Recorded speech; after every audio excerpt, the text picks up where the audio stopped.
Okay, hello, my name's Nadia. Nice to see you again.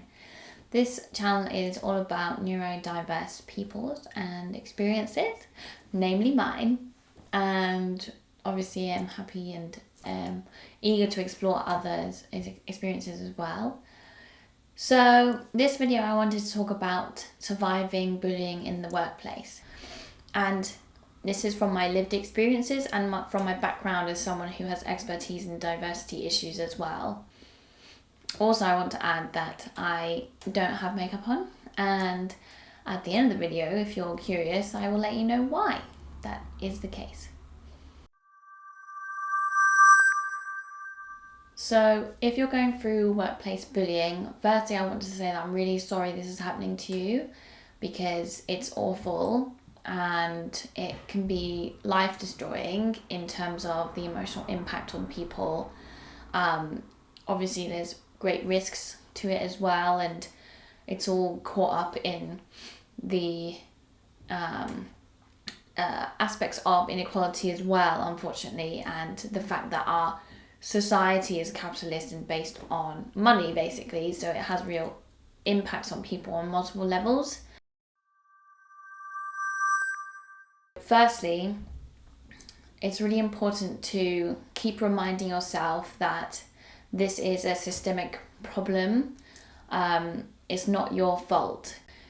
The bully will try to make it out to be your fault, and there's lots of reasons, bad reasons why they do this, but this is not your fault, and it's more of a case of trying to use tools or practices that help you to distance yourself from what's happening. So that could be distraction, or it could be using therapeutic techniques to help you with the present moment. And there's quite exciting tools that you can use as well, such as there's Check the Facts, which is a DBT method where you look at the situation and then you look at the scientific facts. And a lot of the time you can see, for example, that your work is actually at a high standard, and the things that you're being accused of or blamed for, those things are made up and they don't match the facts. So when you do these kind of processes, it can really help you to just remind yourself that this is not your fault. Unfortunately, the workplace and the power dynamics at play try to make us feel like it is about us and it is our fault and it is, because we're incompetent, etc., etc. That's what the narrative and the story tries to do, to help it perpetuate itself. And if you're really having big emotional impacts from the workplace bullying, obviously I'm not a trained therapist, and it's really important for you to seek the kind of help that works best for you. So I'll add some resources as well with this video. There's unions obviously, but a union's power is limited because of laws that restrict their power, and there's also a lot of politics at play in unions themselves, but it is their job to help people in these situations.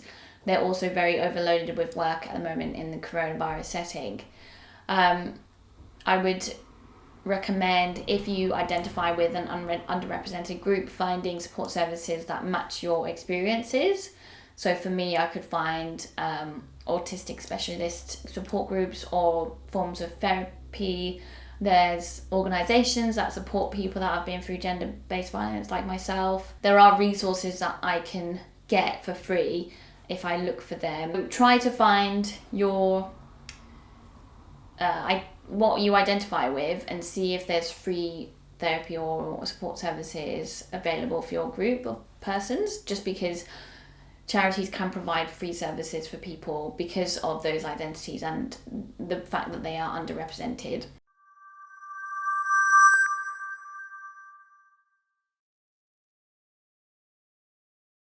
To not trust unfortunately, the institutional systems in place.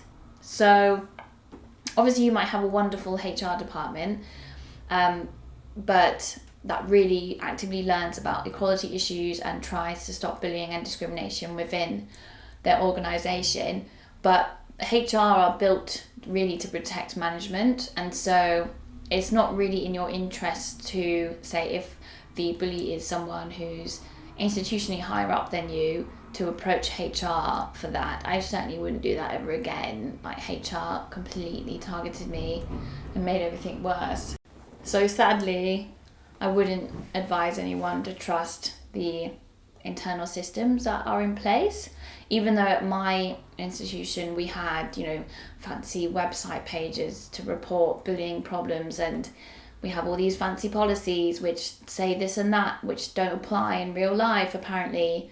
What was happening to me was like breaking 6 policies at least, and some laws. So, it doesn't matter basically in the institutional setting, even though the rhetoric is that it does matter and people do care. It doesn't really map out in the workplace usually, because it's a competitive, kind of often ruthless environment.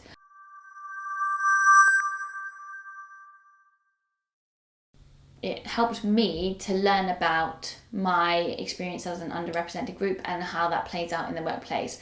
So even though it's kind of depressing that autistic people are often unemployed and often experience bullying, it helped me to know that it wasn't just me, that it is the society and the structures and the ableism and the homophobia and the transphobia that exists that kept putting me in these situations. So, for example, me in the workplace, my natural state is just being really positive, really helpful, not many boundaries, and those kind of, so the positive all the time is obviously a form of masking, which everyone does, but autistic people have to do more because we are neurodiverse and we're operating in a neurotypical society. So I could be very enthusiastic and upbeat, and I am quite enthusiastic about my work, to be honest, but also there's a lot of things at play here, which means that people see that and think that they can take advantage of that person or that situation, because that's what bullies are like. So I'm identified as a vulnerable person, and so I'm statistically more likely to have to go through this garbage than someone who's a super privileged male who everyone loves and like everyone listens to and privileges. And I remember talking to someone about this and asking them if they experience this, and they are someone that works in a tech industry and, as far as I know, identifies as a white man, and they were like, no, never, like, it's not even come near that point for them. And yet a lot of people that I know that are underrepresented identities are constantly dealing with bullying and harassment and discrimination. So it's not the most euphoric of kind of areas of research, but it certainly helped me to know that, after I was bullied at my job, I found out I was autistic, and then I read all these statistics and research that showed that it was completely not unfortunately normal for autistic people to experience bullying in the workplace. They're the highest group of disabled peoples who are out of work. I think in the US it's like 60%. It's massive. It's just ridiculous. It might even be higher than that. But even though it was sad, it was also like, okay, well, at least it's not, that personal. Do you see what I mean? So my next tip is to try to have allies in this situation. So it really helps you to just feel a bit more supported in this kind of environment. Obviously, it's very dependent on quite a few things. You might not have anyone that's an ally or supportive in your workplace, and that's, I would say, even harder if that's the case, because for me, I didn't realise I was being bullied until someone took me aside and was like, this is really bad bullying. And they were a really loyal friend to me and still are. Yes, that's the right grammar. And yeah, that really helped because I realised what was happening, and because before I was just blaming myself. I was like, oh, I'm just really bad at everything, blah, blah, blah. Even though I was actually doing really good work and the person that was bullying me was incompetent. Not that I was always supportive and great to them, but yeah, like other people, it's all based. That's the thing with bullies. It's actually all about them and how like upset they are with their lives, and they're actually incompetent. Like whatever, but like fine, but don't blame me for that. Anyway, so having people that are your friends and your allies really helps you to survive this situation, and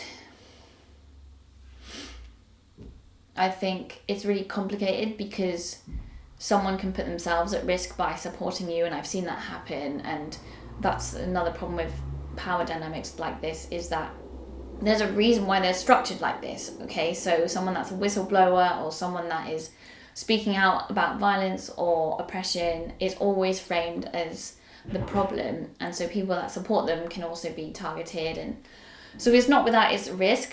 So I think recognizing that and recognizing the complexities can help, and it can help you to understand why there's bystanders, even though it's wrong, and I think we should always fight against that. But not everyone is in a position to address oppression, and you know, it's not okay either to ignore it and be a bystander. But fighting against this stuff a lot has caused me a lot of grief in my life, so it's more complicated than someone's a bystander and they're terrible people. You know, I wouldn't be best friends with them, and I am upset with them for doing that, but it's like it's a larger problem that we need to address as a society. But yeah, fuck those people as well, basically.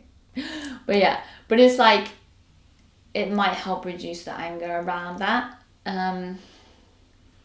It makes me so angry. So angry.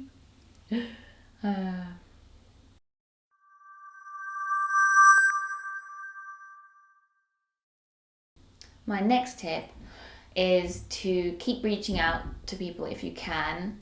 So I unfortunately didn't have that much family support. In fact, my family situation made everything worse for me because I have a lot of family crap to deal with.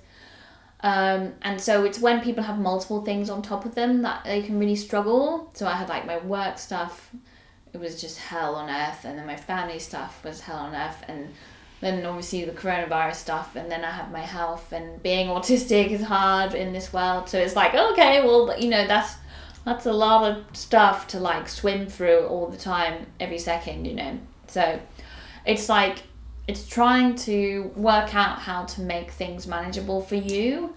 So my next tip is to try to prioritize the relationships that are supporting you, and to minimize the relationships that aren't serving you, especially if you're in crisis mode, because it's really important for you to have the right support.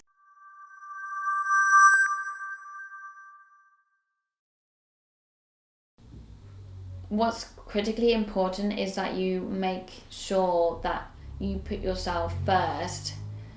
And this is really difficult to talk about, but depending on your privileges and your resource situation, getting out of the workplace bullying scenario is really important for you. Depending on who the bully is, it's likely there's someone with power, because that's why they're doing it. Like they're in a situation where they feel like they can do it and get away with it. If you can get out of that situation, but not have a risky time with income as a result of that, that's the ideal scenario. Again, I wouldn't trust conventional ways of dealing with it, so reporting it internally, or even going through legal or employment action type avenues, just because it's exhaustive energy, and it's really hard to get where you want. A lot of people just want people to be accountable and want people to say sorry, but institutions just don't do that, and they just don't do that even if you win a legal case often. I mean, it's bad for their marketing campaign. I just think getting you out of there is what's really important. Obviously it depends on the severity and it depends on like how bad it is. I'll talk about my experience a bit at the end of the video. My hands made a funny sound. So as long as you have the financial resources to manage not being there or changing careers or changing jobs, even if it's just to a different department, and it's kind of a shame. It's like we should stay there and fight, and it's like, well, it's not. I would argue it's probably not worth it from my experience, because I've done that and it wrecked me, like my health, and yeah, it was terrible. I've never been that bad in my life, both like psychologically and physically as well. And these things are really serious. Like we're talking, content note, suicidal ideation. Like bullying is known, and as an adult is known to really send people west, and people have killed themselves over these things, and I know people who know people that have done that. So yeah, fuck you, Salvation Army. Yes.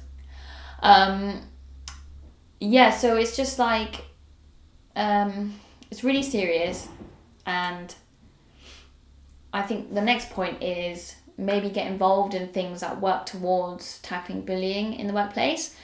Things that are supporting people that are marginalised and underrepresented groups that are prone to being bullied, like some of my identities are, and really getting involved in things and practices and ideas that change the work culture, because this is ridiculous. Like no one's happy at work. Everyone is not happy, not having a good time. It's all their lives are being spent here. And the more bad behaviour they receive, the more likely they are to like have a terrible time or be upset people, and they could also start behaving like that themselves. It's not surprising to me that adults are so messed up if that's what the workplace is like. So I'm really interested in investing in time and energy into projects and ideas that are trying to redo workplace culture, because I just think this is wasting everything, our time and resources, when we're innovative enough and knowledgeable enough to have a nice workplace that is doing good things and working towards something that is productive.